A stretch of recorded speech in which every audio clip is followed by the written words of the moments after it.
Welcome back to Great Day. If you're on social media, you may have seen Marcus Bridgewater or know his handle, Garden Marcus. I've had 2 different Vanda orchids bloom this year, and a lot of people have asked me, how'd you do it? Because I've learned that I can't force growth, I can only foster the environments where it wants to happen. There was no master plan to it. I simply cared for the plant without expectations.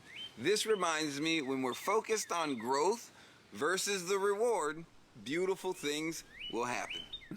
His calming voice and love for plants have earned him comparisons to Mr. Rogers and TV artist Bob Ross. But behind those viral videos is a powerful story rooted in healing, growth, and the influence of one very special garden. Marcus has a new children's book, See Marcus Grow, inspired by the time he spent in his grandmother's garden, planting the seeds of thought for his life and mission. Good morning. Good morning. Oh my gosh, your life story is such a fantastic example of what can happen when you nurture something.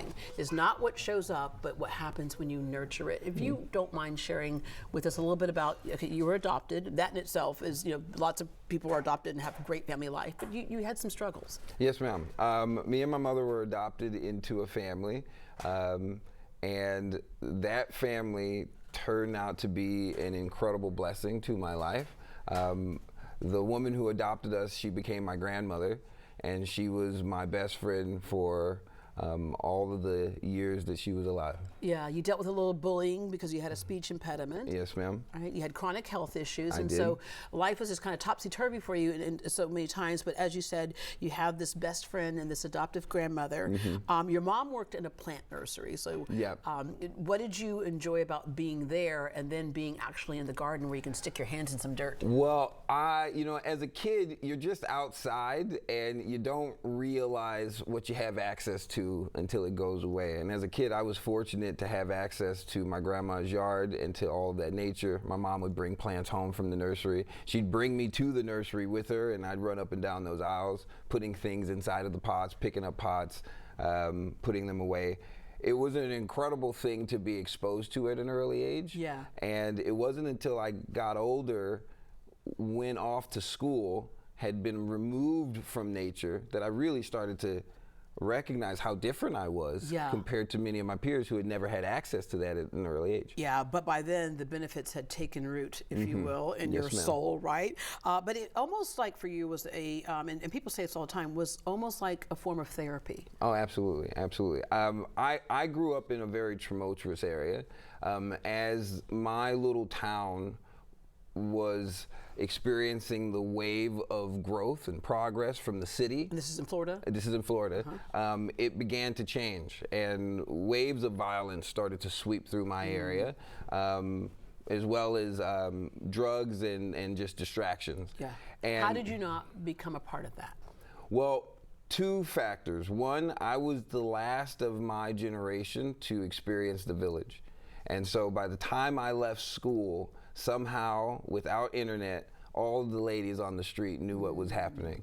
And so I was held accountable in a different way. Yeah, that whole point of it takes a village to... Yes, ma'am. Yeah. And because of that, I would remove myself often from the shenanigans I saw some other people getting into. Yeah. My grandma had this saying, I forget where the poem comes from, but she used to tell it to me all the time: be a task, big or small, do it well or not at all. Once a task has begun, do it well until it's done. And I took that very seriously. Yeah. And one of my tasks were to learn. And I would go to school, I would open a book, I would even take apart the microwave because I was learning. Yeah, right? yeah, and you love stories, you love writing, you love poetry, another form of therapy, if you will. And your mom always said that you would be an author. So you were at Dr. Phillips High School for Visual and Performing Arts, which is a magnet school. Yes, so ma'am. Already we had that in you. University of North Carolina School of Arts, and then you BFA in Technical Direction, and then you worked for the John Cooper School in the Woodlands as part of we know them, and they have such a great program out They there. really do. Yeah, and so I actually wouldn't have been in Texas had they not have recruited me and brought me to Texas. I'd never been here before then. Welcome to Texas. All right. Okay, so you had a brown thumb, like a lot. Well, we still have a brown thumb. You and I both. We have a brown thumb. We have a brown thumb. But you bought a house, and your mom's friend gave you 16 plants. You're thinking, good. All we got to do is water them and watch them grow. Right? My oldest friend's mom, she gifted me 16 plants. Shout out to Nancy. She's my plant mom. And I brought those plants home. I sat them all around my house, and I closed all the blinds, put a bunch of water in them, and I went to work. And like all of us do. Like all of us do. But I didn't know enough about how the plants survive and what they need to survive at that particular time. And unfortunately, within just a couple months, more than half of my plants had perished. Yeah. And I was devastated. And I took it upon myself at that point to do everything I could to learn what I was doing wrong. Right. And I was reminded I had access to a lot of plant information that I just wasn't tapping into. And you grew up with it. Exactly. Yeah. All right. So you decided to speaking of learning, that learning did pay off, because I get these all the time from friends, and they're so sweet, right? Okay. It's like me. Okay. I cannot, for the life of me, keep these things alive. And when you said you nursed this one back to, you nursed it back to life. Yeah, it was suffering, and I brought it home. It was a rescue, and we managed to get it into health. And since then, it's put out all these blooms. It had no blooms when we first got it. I know. I actually bought some silk ones and taped them onto my. Okay, so what do you do for the? Look, you girl got to do what you got to do, because the rest of it was all fine. I was the leaves were all green and it was all nice, but there were no blooms on it. What do you do when the blooms have fallen off? We shouldn't give up right away. What do you do to rescue it and bring it back to life? It varies plant to plant. Yeah. Similar to people, right? Every plant is doing what it can to live. Yeah.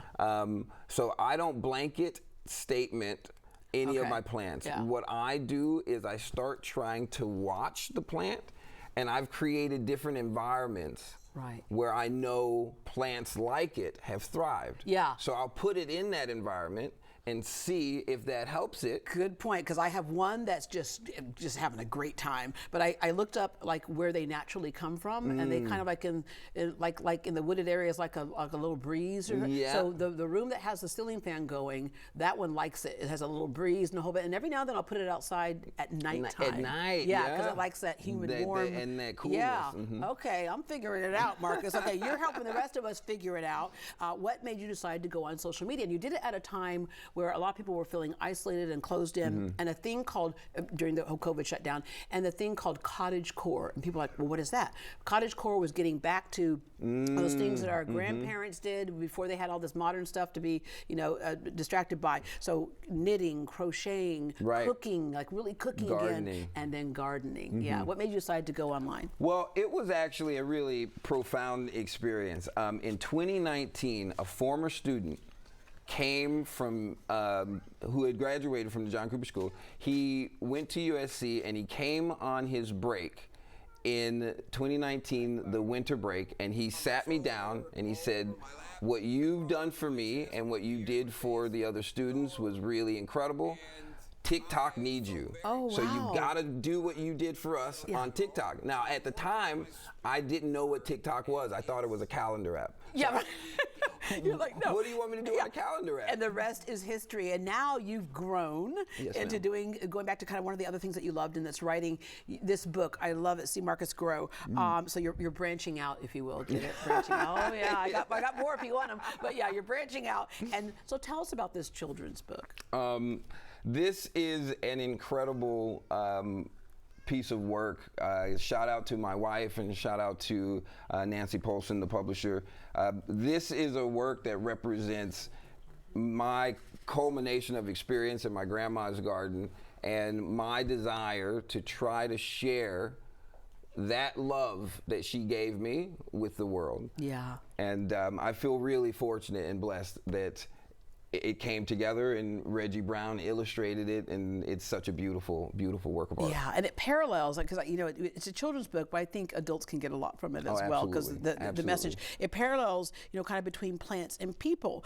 For example, water plants regularly. Humans should stay hydrated. We should.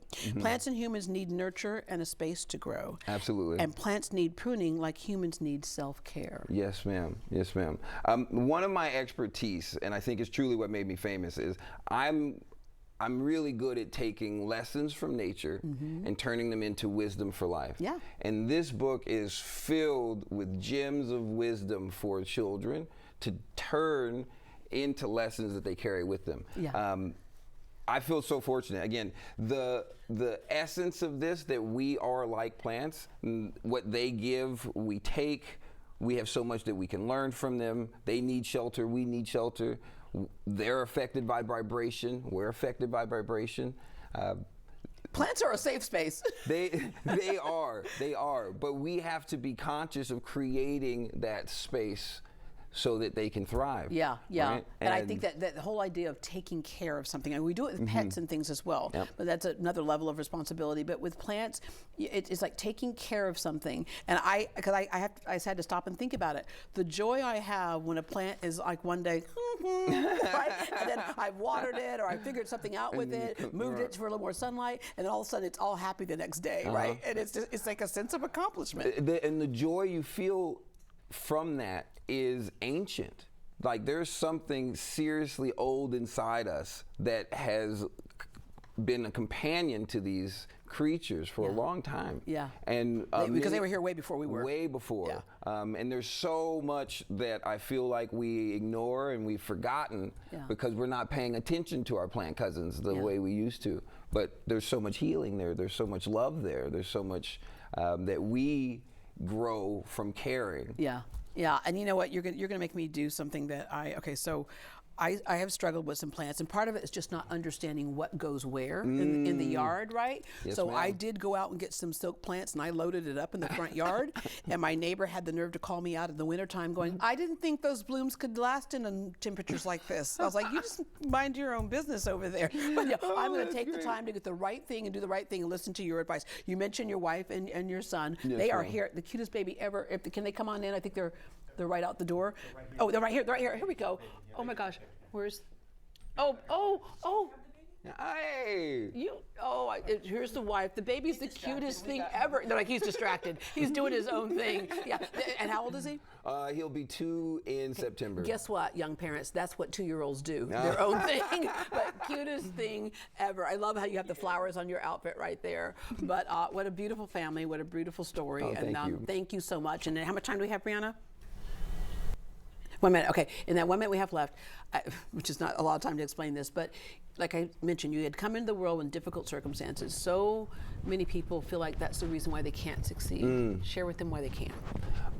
Because life is all about resilience, and if we look at our plants, they're always learning. And everything they evolve, right? Exactly, and everything they do is a result of that learning.